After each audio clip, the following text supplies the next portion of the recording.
Our next speaker today is Dr. Allison Capizzi, who I understand is on duty. So she left work, she's going to talk, and she's going to run back to work. So these guys are all made out of the same cloth. Thank you. Yes.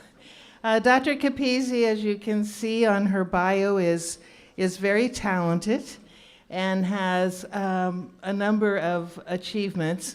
She's MD from my home state, a Buckeye state of Ohio, so we like that. And did her residency at the University of Utah and her fellowship at the University of Texas in Houston. She is an expert with rehab, and so she's going to take us to a little bit different side of the coin in terms of brain health. Welcome, Dr. Capizzi.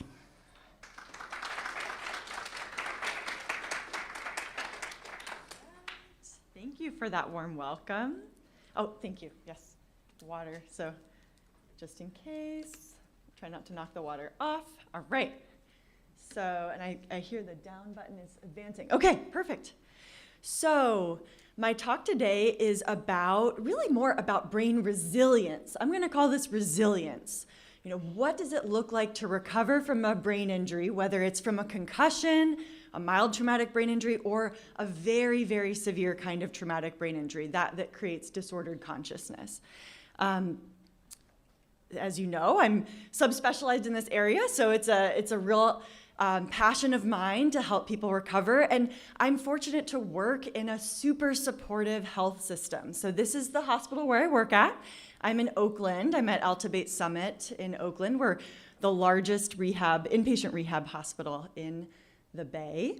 And honestly, for most of California, we're subspecialty accredited in these different areas. So in stroke, traumatic brain injury, spinal cord injury, and also in cancer rehab. So many of my patients are recovering from other kinds of brain injury, not just traumatic events, but brain cancer, cancer that has metastasized to the brain, and other things. So I have nothing to disclose. Right, just so you all know. Those watching online, thank you for joining.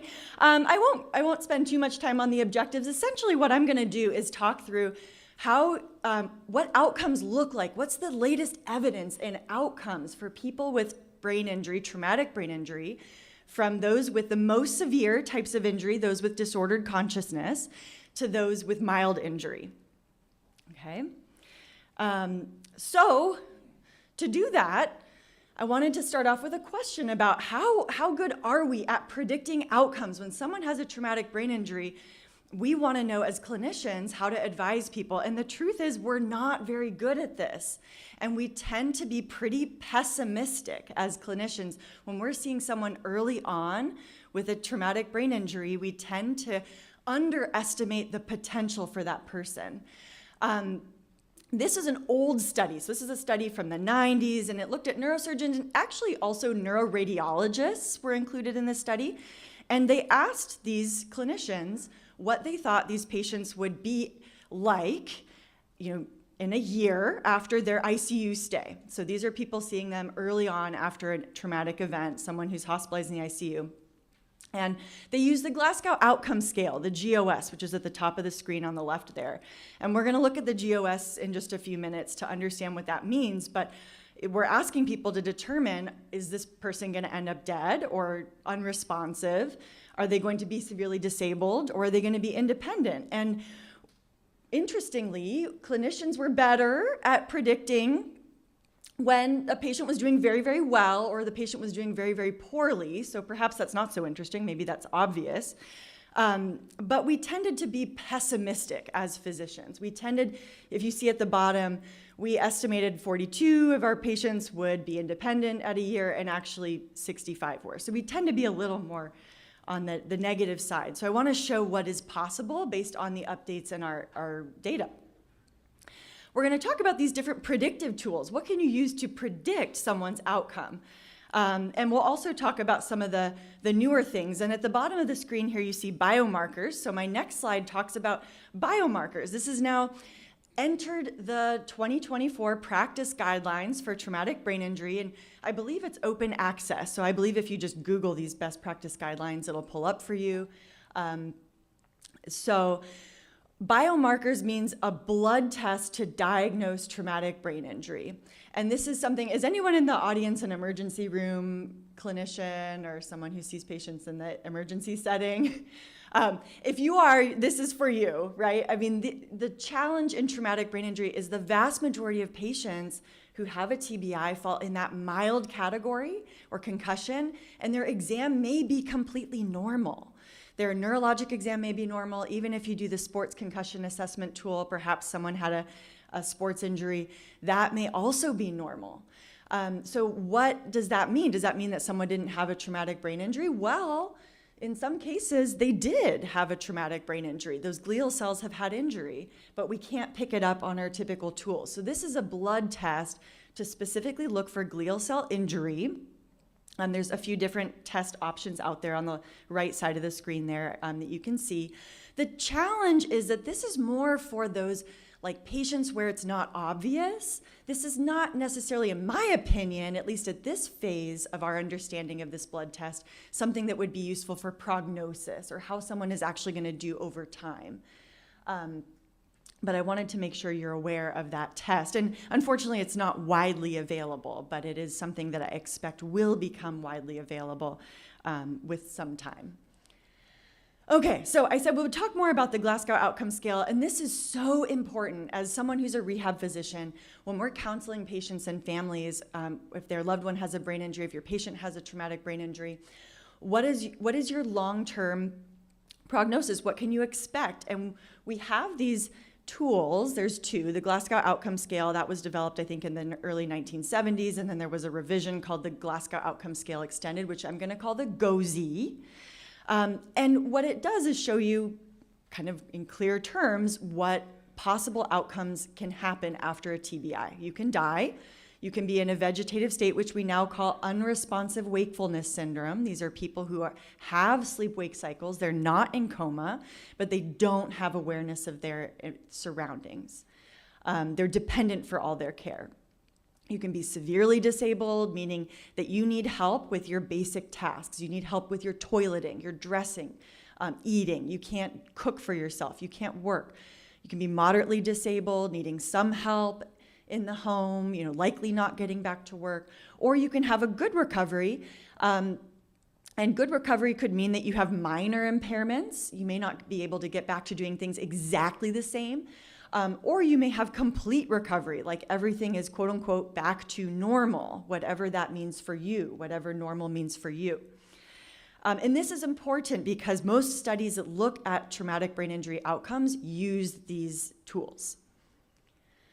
And the other thing that I wanted to mention with these tools is we got to think about the bias that comes with them. Because a lot of us, people in the room, you may have an impairment, you may not, and you may think to yourself, if I were to have a severe traumatic brain injury, I wouldn't want to live if I would have to be confined to a wheelchair, or I would have to have someone take me to the toilet. I wouldn't be able to do things on my own. And the reality is that when you have that injury, most people change their mind. Or the people who are advocating on your behalf, perhaps your loved ones, your family member, your partner, they may change their mind and say, you know what, a life is worth living even if you have disability. So I'm going to talk about the disability and what that means as we progress further in the talk. But on the screen here is just in clear terms what could happen after a traumatic event. You can die, you can live. And if you live, you may be in an unconscious state. On the left side of the screen, these are two unconscious states. Coma, which is self-limited. No one stays in coma forever. You can progress to vegetative or unresponsive wakefulness syndrome, where you have sleep-wake cycles, but you're not aware of your surroundings.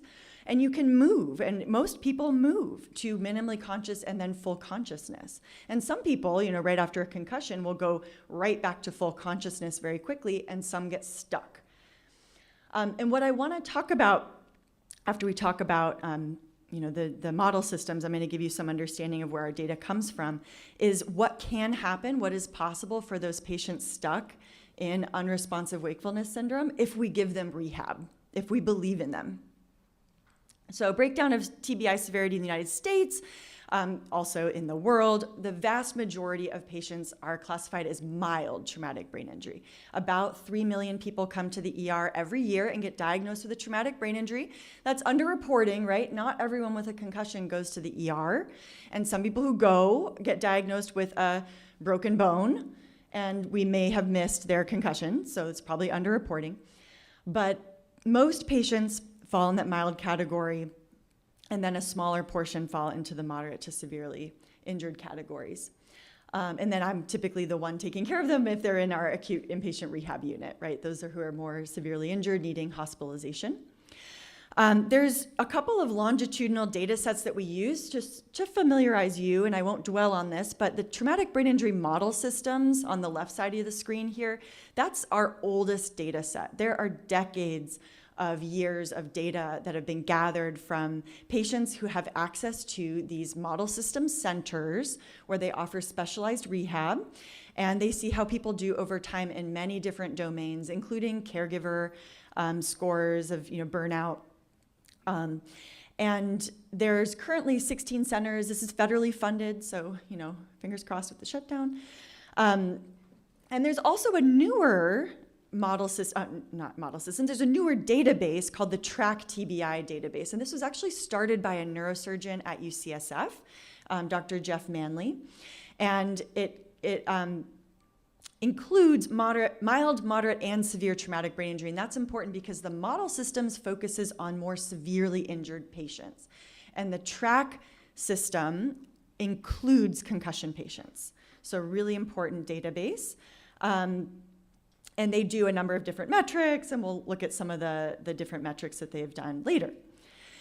So I mentioned that I'm going to start off by talking about those who are most severely injured, most impaired. So those who are in coma, quote unquote. So for research purposes, they'll say coma is time to follow commands. And we know that's biased, right? Because many people are not in coma. They just can't follow commands because they have a language problem from their traumatic brain injury, or they also have a spinal cord injury with their trauma. So they can't follow commands because perhaps they can't understand you, or perhaps they can't move their arms and legs. But this is looking at coma duration. And there was a guideline statement that came out in 2018 highlighting what can happen for those folks in coma or unresponsive unconscious state with time. So what's important to think about with bias is that these patients are traditionally not given any rehab.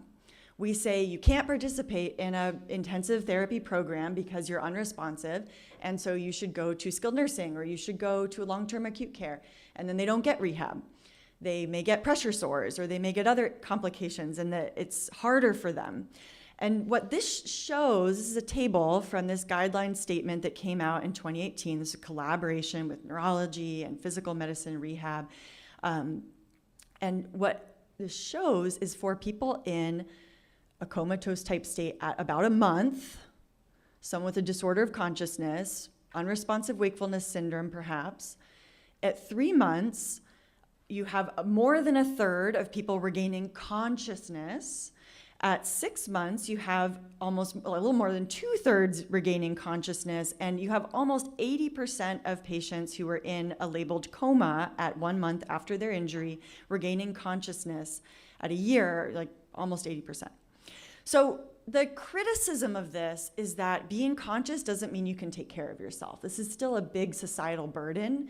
A lot of families are under-resourced, they don't have enough money. We don't fund a lot of long-term rehab care and in-home care for patients in this country.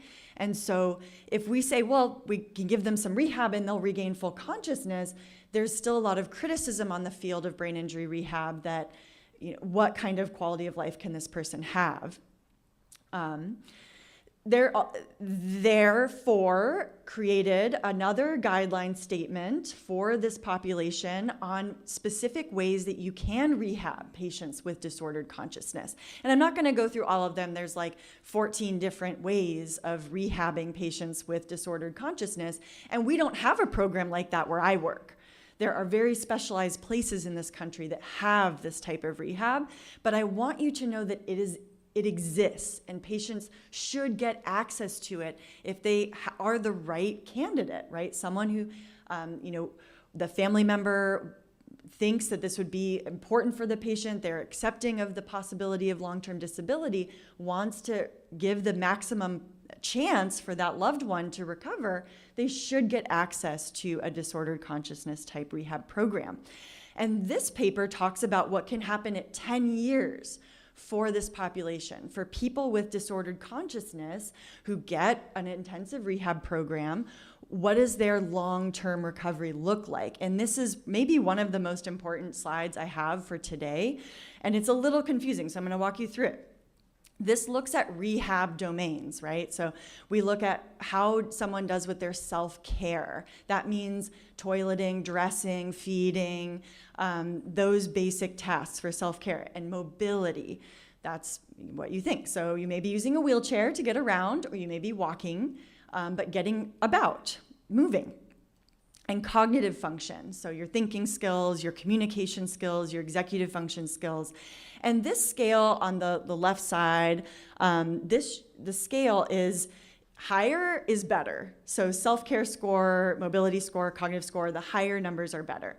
And they took this large number of patients, it was about 200 patients, and they clustered them in terms of how they did over time. So you can see on the bottom part of this graph, on the bottom of the screen, you look at these different time points, 1 year, 2 years, 5 years, and 10 years.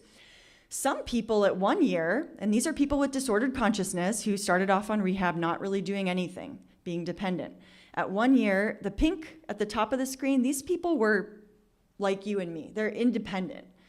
At 1 year after that disordered consciousness event, they are independent, almost across the board, right? I mean, the cognitive score isn't perfect, but their self-care mobility, you wouldn't be able to tell a difference between, me and my patient for the self-care mobility at 1 year, 2 years, 5 years, 10 years.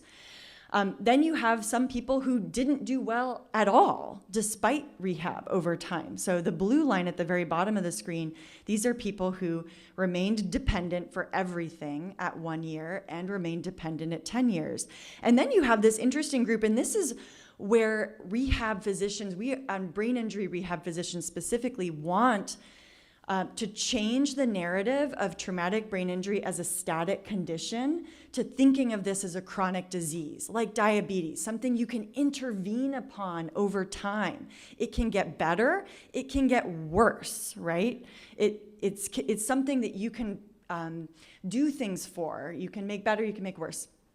So in the middle part of your screen, or the screen that's up there in front of your face, you see these two groups, group 2 and 3, I think. Yeah, 2 and 3, yellow and green. And you see that they started off pretty low. I mean, it looks like really, really low for mobility. I mean, they were basically dependent at 1 year for that green population. And over time, they improved. So even after 1 year, you saw a huge amount of improvement in that green line for mobility as an example for the self-care and even for cognitive tasks. So this is really important in the field of rehab and particularly traumatic brain injury recovery. The conclusions from this study, the main thing I wanted to point out is that most patients who were at a certain level at 1 year stayed about the same overall. So that year 1 Glasgow Outcome Scale extended score, the GOSI, was one of the most important predictors, and we're going to see that in other studies that go along, but it's also important to note that things can change and improve much longer than we initially thought. This is a relatively similar study, but in the TRACK model system. So the TRACK data set I'm saying model systems, but I meant to say track data set, so something different, but also a pretty large number of patients, of almost 500 patients, looking at moderate to severe traumatic brain injury and looking at functional change over time. And they, similar to the previous study that we looked at for disordered consciousness, they similarly saw that many patients, about half of the severely traumatic brain injured patients and about 3/4 of the moderately severely injured patients had regained independence at home at 1 year. And then they also talk about regaining consciousness for those who were in disordered consciousness state, very similar to that guidelines paper that we saw from 2018. So the point from that is we should be thinking about what we're saying to our patients early on in their recovery and their families. When we see someone in the ICU, we want to try and move away from saying things like, there's a universal poor prognosis because your loved one is in an unresponsive wakeful state. We want to talk about disability, but we want to wait more time because we just don't know what's possible in many of these patients. I'll talk about next structural imaging. So imaging is a hot topic, and if there are neurosurgeons in this room, I don't mean to offend anybody. I think imaging is very, very important. I use it all the time. What I mean by this study, this is looking at does CT help inform prognosis? And the answer is no, it doesn't inform prognosis. So a CAT scan can help a lot with understanding if someone needs surgery, if someone has bleeding, if there's, sometimes you can see diffuse axonal injury on a CT, sometimes you need other types of imaging modalities, but in any case, CT is not very good at predicting long-term outcomes. So just because someone's brain looks really bad on an image doesn't mean that their clinical picture is really bad. So we want to look at the person in front of us and think about them as a whole person and their social situation and their preferences and their cultural background and all of the things that make them them, and whether or not they want to pursue more rehab or the family is wanting to pursue more rehab before we just make a statement based on someone's image, okay, on a CAT scan. I'll talk next about post-traumatic amnesia and age as factors for making prognosis statements. Post-traumatic amnesia is really interesting and specific to traumatic brain injury. I mean, post-traumatic amnesia says trauma in the name, but every single person who has a brain injury has post-traumatic amnesia at some degree, right? So even if you have a mild traumatic brain injury and you did not lose consciousness, you can still be in post-traumatic amnesia for a period of minutes to hours or, perhaps even a few seconds, I'm not sure. But it is a hallmark of brain injury, traumatic brain injury specifically. If there's no post-traumatic amnesia period, at this point, we are not diagnosing this as a traumatic brain injury. And perhaps I'll be making a different statement as biomarkers become a bigger thing. But the duration of post-traumatic amnesia happens to have a lot of value for how we counsel people in terms of their possible functional recovery after injury. There's ways of assessing post-traumatic amnesia. There's a couple of scores out there. The GOAT, or the Galveston Orientation Assessment Tool, that was developed down the street from where I did fellowship in Galveston. The orientation log is a little less subjective, so we tend to use the orientation log more. And what you do is you ask a series of these standardized questions on a daily basis to the patients. They answer the questions, and then you score it. And if they get greater than 75 or greater on the GOAT or 25 or greater on the O log for 2 days, they are out of post-traumatic amnesia, okay? And that's really important. So this looks at tools. How would we use these predictive tools over time after a traumatic brain injury? And this looks specifically at moderate to severe types of TBI. This is a model system study, so the model systems, as we know, doesn't look at concussion.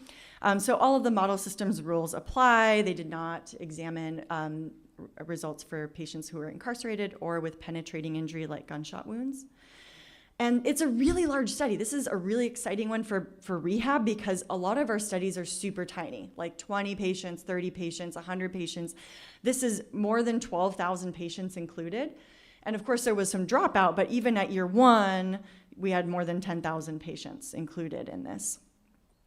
And what we saw is that at a year, about a third were severely disabled, about a third were moderately disabled, and about a third were experiencing good recovery, so perhaps back to work without any problems. And this is a relatively confusing graph, but it shows you, specifically for post-traumatic amnesia, how people do in different categories. So the top of the screen, that's saying severe disability is SD, moderate disability is MD, and GR is good recovery.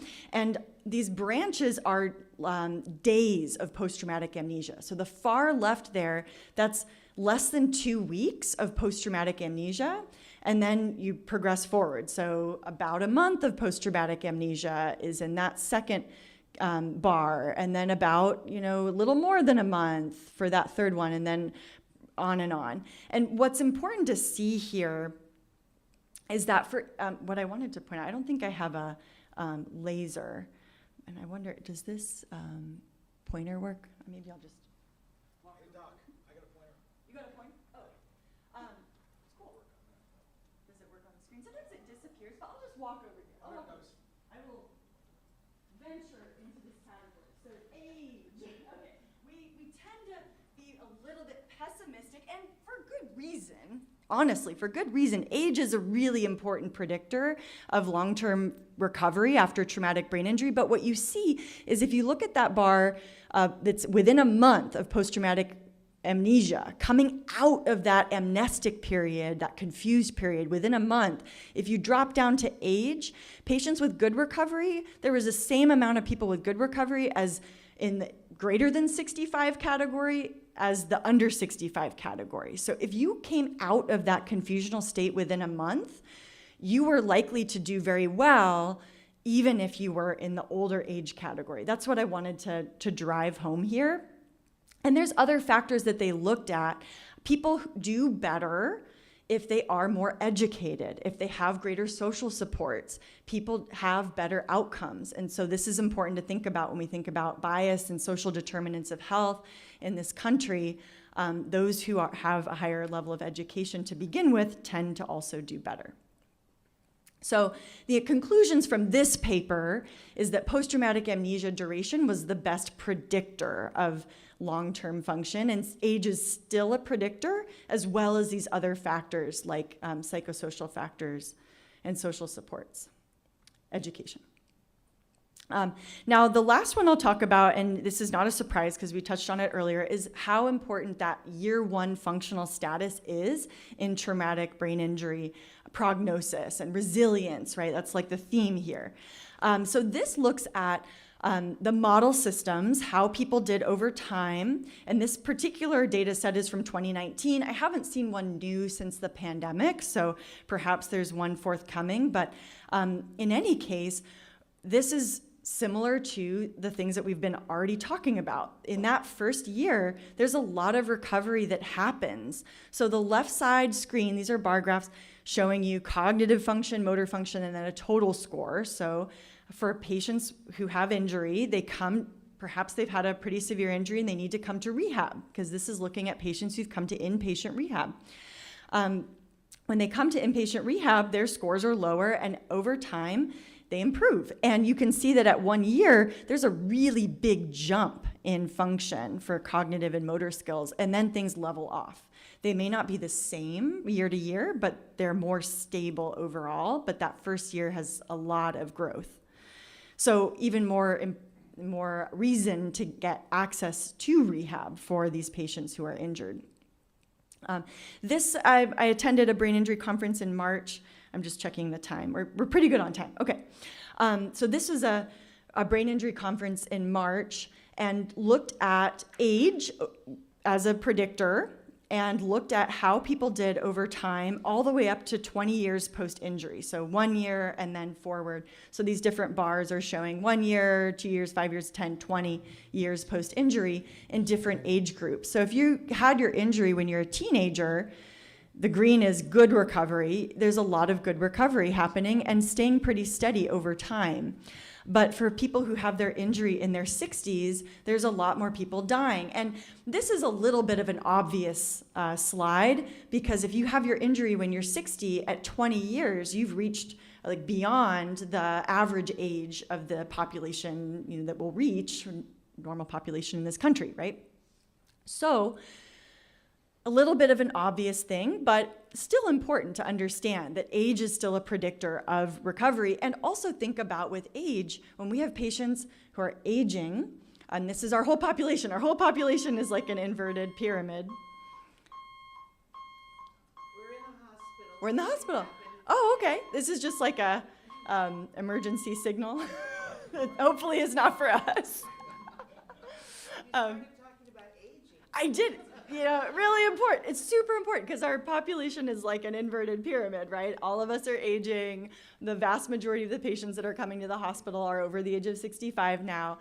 And for our aging population, more people are falling and getting traumatic brain injuries from simple falls that we normally wouldn't think would cause massive injury, but they do in older patients. And these people are at risk. I think some of you may have seen articles out there about medications causing falls in the elderly. We do our best as clinicians to try and minimize risk, but many patients are on blood pressure meds that lower blood pressure and can cause them to be orthostatic and fall and hit their head. Perhaps they're on pain medicines because they have chronic low back pain, and they fall and hit their head, or perhaps even don't hit their head and get a traumatic brain injury. And they can end up with a lot of disability. So know that there's a chicken and the egg effect here, right? So sometimes that traumatic event is a result of things that were declining already. Perhaps someone has Parkinson's or MS. Someone's raising a hand. Yeah, Dr. Collins, yes. 5 seconds. I just want to emphasize the importance that for any primary care doctor that you check your patient's balance. Check the balance. At least once a year, once they're over Yeah. a certain age, and you can't do that on a video visit.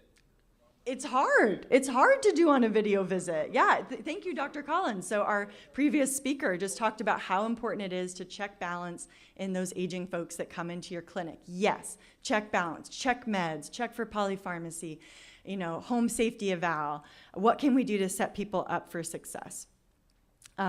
This particular track data set looked at patients' perceptions of their recovery and the Glasgow Outcome Scale extended over time. So this is the first study I've shown you so far that goes into patient perception of their function and includes mild traumatic brain injury. And the slide shows you at the top the Glasgow Outcome Scale extended for left side, mild traumatic brain injury, right side, moderate to severe traumatic brain injury, and on the bottom, the patient's perception. So when they had an interview, how did they perceive their function? On the left, again, mild traumatic brain injury. On the right, moderate to severe traumatic brain injury. And what we saw is that people actually felt that they were doing worse with a mild traumatic brain injury. And to me, my interpretation of this is that many of my mild patients are perfectionists. They expect complete perfection after their injury. They expect to get completely back to everything being exactly how it was and no symptoms. And the reality is that may not be realistic, but these patients can be very high functioning even though they may still have symptoms. So that perception is important. So for patients who had a more severe type of injury, they tend to be less perfectionist. If you're someone who went from everyone having to take care of you for everything and not going to the toilet on your own, and then in a year you can go to the bathroom on your own and brush your teeth and dress yourself, and no one has to watch you 24/7, you're pretty happy with your recovery, right? So the expectations are different. And then the other thing is that in moderate to severe traumatic brain injury, we did see higher functional improvement, which of course is because patients who are more severely injured have a wider range to grow and improve versus someone with a concussion who's already independent with their self-care and score well on neuropsych assessments. So I wanted to end this talk because I said I'd talk through the whole spectrum. So I have reached the end of the spectrum. We are now at mild traumatic brain injury. And I wanted to present a synthesis of practice guidelines that came out in 2020 that you may not be aware of.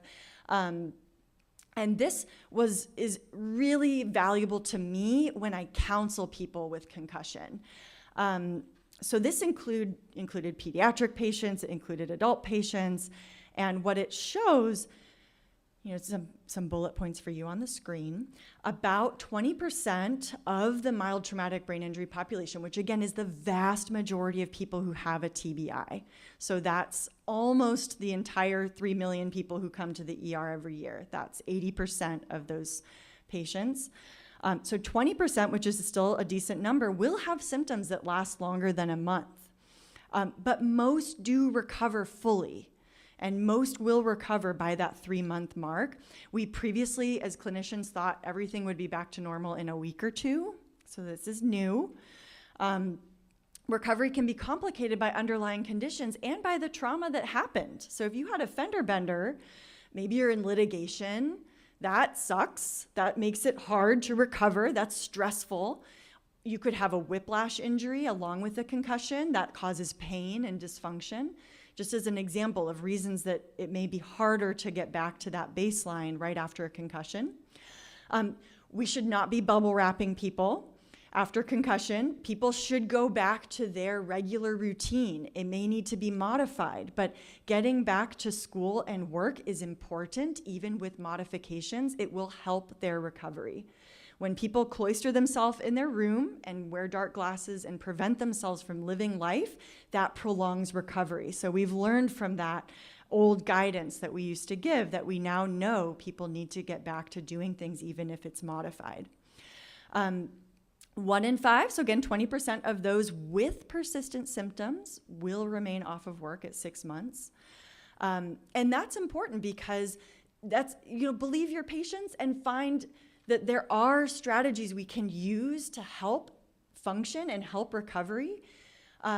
So when people come in with concussion, it's been a few months, we still want to set the expectation for a good recovery. We want to talk about strategies, but we also don't want to dismiss people for their symptoms, right?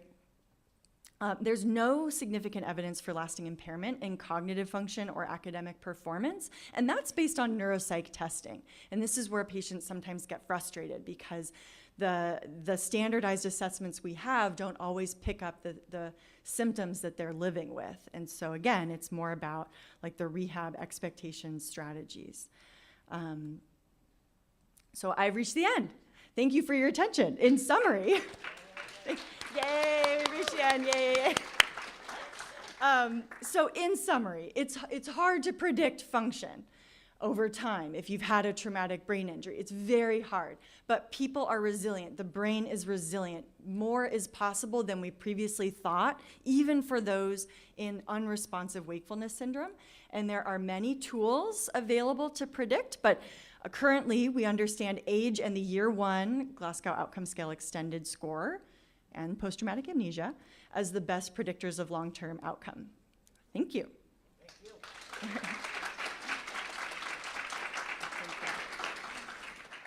Thank you, Dr. Capizzi. That was excellent. I would like to emphasize your statement about this is underreporting. Yeah. Because just in my own observation, particularly among young people, they call it getting their bell rung, and it happens once, and then they're like, oh, and the second or third time, and then they're in trouble.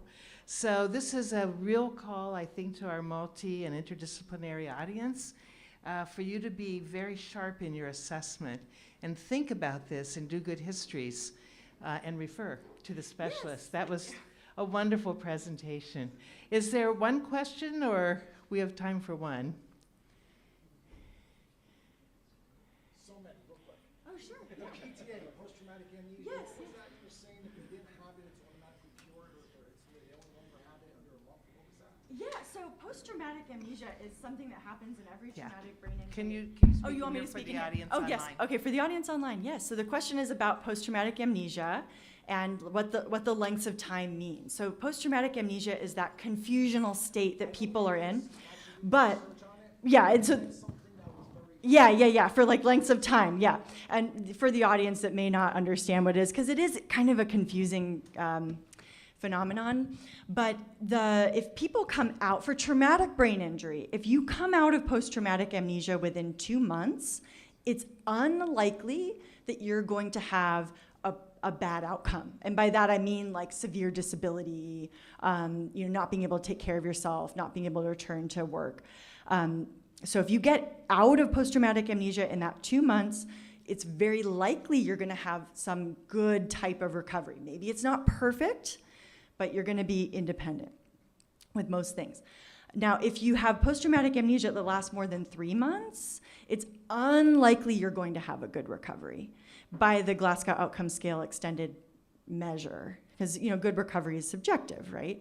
But it means that if you have post-traumatic amnesia longer than 3 months, you're more likely to need care for some basic tasks for the rest of your life. Yeah. Thank you. This is for you, Dr. Capizzi. Thank you. so much. Thank you. I appreciate it. Thank you. Dr. John has a question. Yeah, go ahead. Well, on your like group 1 or 2, I know it's like a prognosis is pretty bad. With the 3 and the 4 in your predictive factor, is that does it involve any personality or whatever? How the people's motivation to recovery? I think that's probably should be very important. Like motivation to recovery? Yeah. Is there any way to make assessment, any study in this area? Yeah, did you want, I should probably, for the audience online, the question was about, I'm going to skip back in time to this particular slide about, here we go. Yeah, so the question is about, for this study, which looked at patients with unresponsive wakefulness syndrome when they came to acute rehab and how they did over 1 year, 2 years, 5 years, and 10 years. This group that did not improve at all, what is going on here? Perhaps there's some factors that we're missing, like motivation to recover. And the challenge is that with these bigger data sets, we don't have the granular data. There are some studies that look at smaller populations and how they recover, but of course there's a lot of criticism about just having a handful of patients, and it's more of a case series. So there's things like where the injury happened in the brain, what the focal injury was, how bad diffuse axonal injury was. Perhaps these patients didn't have very good social situation or family support. Or perhaps there's other reasons that would make it so that they couldn't recover. So based on this type of study that includes a larger population and includes the model systems data set, I don't have that detail for you, which is a really good question about why aren't these people recovering? Is there a motivation piece that we should intervene on? I think that's actually kind of, in my practice, I have a lot of patients actually brain injury or whatever permanently on the disabled, Mm-hmm. on the social security. Mm-hmm. They're like a normal person.